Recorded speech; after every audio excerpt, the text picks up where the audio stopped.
Welcome, everyone, to 24/7 Sports. I'm Tom Loy alongside the 105 guys. We've got Director of Scouting Andrew Ivins and National Analyst Cooper Patagna. Signing day is right around the corner, so we're looking at 2025 recruiting classes all across the country and bringing fans a look at their soon-to-be signees. We're going to hit some superlatives and state our take on a lot of these prospects. So today we're looking at Washington. The Huskies currently have the number 18 ranked recruiting class in 2025. And there's 27 commits set to play for head coach Jedd Fisch. Ivins, we will start with you. Early draft pick potential. Give me a guy with elite traits now who might find himself drafted early in the NFL draft in a couple years.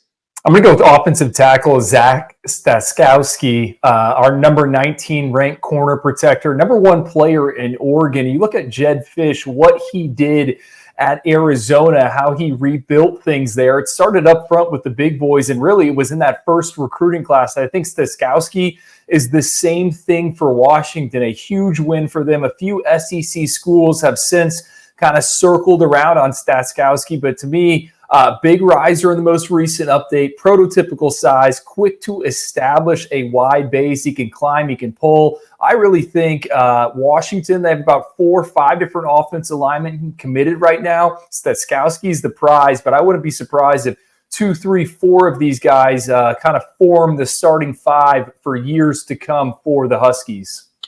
I'm going to echo that. You know, you think of Washington just a year ago under Kalen DeBoer, they had a Joe Moore winning offensive line. That's going to be a big part of what Jedd Fisch wants to do. And with Staskowski, you know, you get a guy 6'6.5", over 280 pounds right now, long arms. He seems like a guy that can fit in either scheme, but really kind of more of a power scheme that's going to help in that run game. He just kind of leans on you. Reminds me a little bit of Elijah Page, who was started at left tackle for USC, big frame, one of those guys, not as athletic, maybe, but one of those guys that really kind of understands how to utilize his length, his leverage, can play at the second level. It's got some nasty to him as well. As we always talk about, those bigger bodies really hard to find. So I like this kid for Jedd Fisch, and I think this is kind of the guy ultimately at the end of the day that could potentially outperform where we have him now, just because of the lack of information. That could be a good or bad thing, but ultimately at the end of the day, I think it could be a positive. I'm going to go with cornerback Dylan Robinson, a two-way guy. I think he's the real deal. He's somebody that I like now, but I have a feeling I'm going to love him in college. I think he genuinely has those abilities to play defensive back or receiver at the NFL level. Washington likes him in the secondary. I think that's where he's best suited long-term. Coop, we will look at day one impact, a guy that will see the field early and often in year one. I'm going to go with linebacker Za'Darius Rainey-Sale, and this is a guy that I like a lot. You know, from a spec standpoint, he checks a lot of boxes, 6'2", hovering around 220 pounds, runs pretty well as well. He's got a dynamic track and field background. And initially, it was kind of like more of the idea of the player that you really liked, but as a senior, man, he's flying around, and this is a guy that can play sideline to sideline. He's physical in between the tackles as well. He's got some stack and shed ability, playing a lot more instinctual than I really kind of gave him credit for as a junior. But as a senior, he's kind of put it all together. The physical frame is already there. So I think physically he's going to arrive to campus. He's going to be ready to go. Might take him a little time to kind of adjust to the speed of the game at the next level, but I like his chances to contribute. I'm going to go with wide receiver Raiden Vines-Bright. It's been a while since we've seen him. We really only saw him twice over the past 10 months. Transfers into IMG Academy, plays week 1 against Corner Canyon, over 100 yards receiving. Then he breaks his collarbone, which just kind of derails the senior season. But you go back to Raiden Vines-Bright, what he was able to do in the desert, a kid originally from Arizona as a junior, that highlight tape is awesome. He's explosive, can create some chunk plays. And I think for Washington, that's what they're looking for at wide receiver. That offensive scheme, Jedd Fisch has his hands in it. They'll get touches to the wide receivers on the outside, but I think Washington is looking for some guys with juice. I think Raiden Vines-Bright, easy to forget about him given the injury. He's got some of it. I can see him making plays right away as a true freshman. Coop, I'm going to join you on Rainey-Sale, the linebacker. I can't imagine he sits on the bench too long once he arrives at Washington. The staff loves him. They're fired up about him, and they want him to make an immediate impact, and I think that's exactly what he's going to do when he gets to Washington. Ivins will look at Boomer Bust, an intriguing guy, potentially underperform or outperform his current ranking. Somebody, maybe a mystery. Who do you got?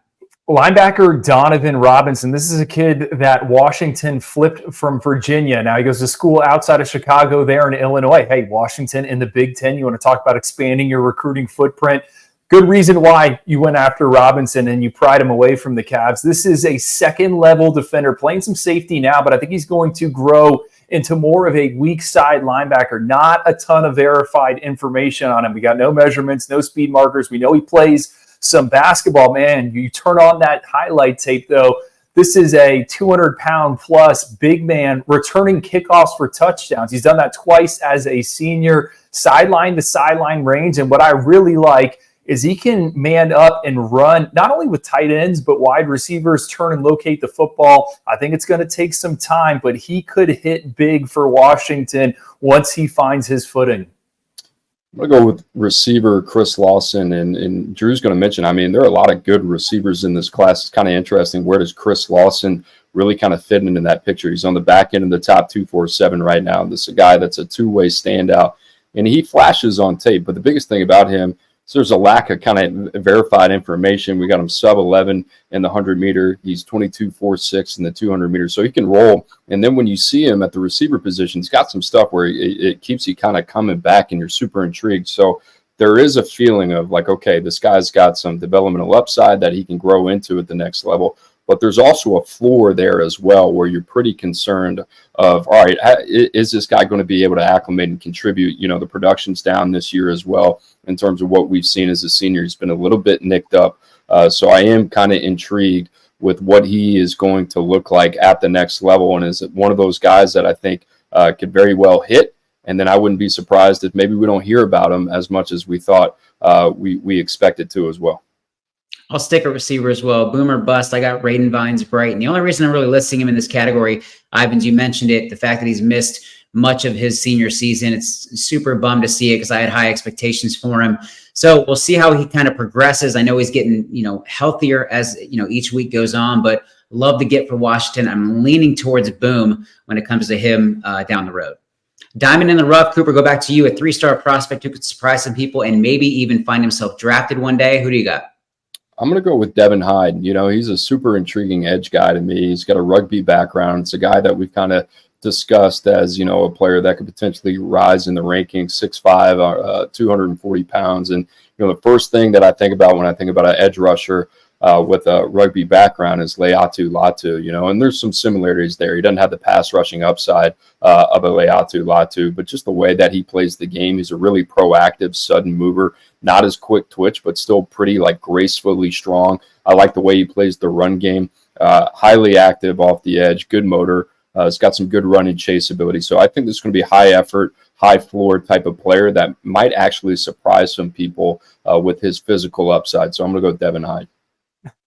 Guys, I had 7 names here, had to whittle it down to one. I think this is where Washington is going to make its money. You saw what that staff was able to do at Arizona, turning 3 stars into NFL draft prospects. They're doing the same thing here in Seattle. For me, Desmond Roebuck, wide receiver. We grade him right now as an athlete. That's going to change. Had someone at Washington tell me they think this kid's a shrunken T-Mac. Obviously, that is high praise for the NFL draft hopeful, comparing him to him. But he's got elite ball skills on the smaller side, but he floats, makes contested catches. Arizona's all-time leader in high school football history when it comes to receptions. Might lack that true elite top-end gear, but he's a crafty route runner, finds ways to get open.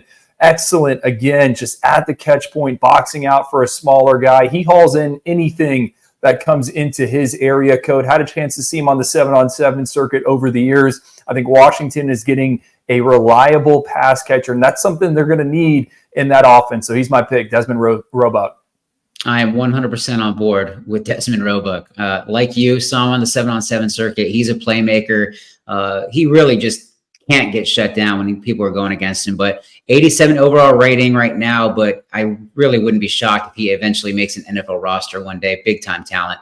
But that wraps it up. As I said before, we're going to hit a bunch of schools leading up to December's early signing period. But for Andrew Ivans and Cooper Patagna, I'm Tom Loy. As always, stay locked to 247sports.com.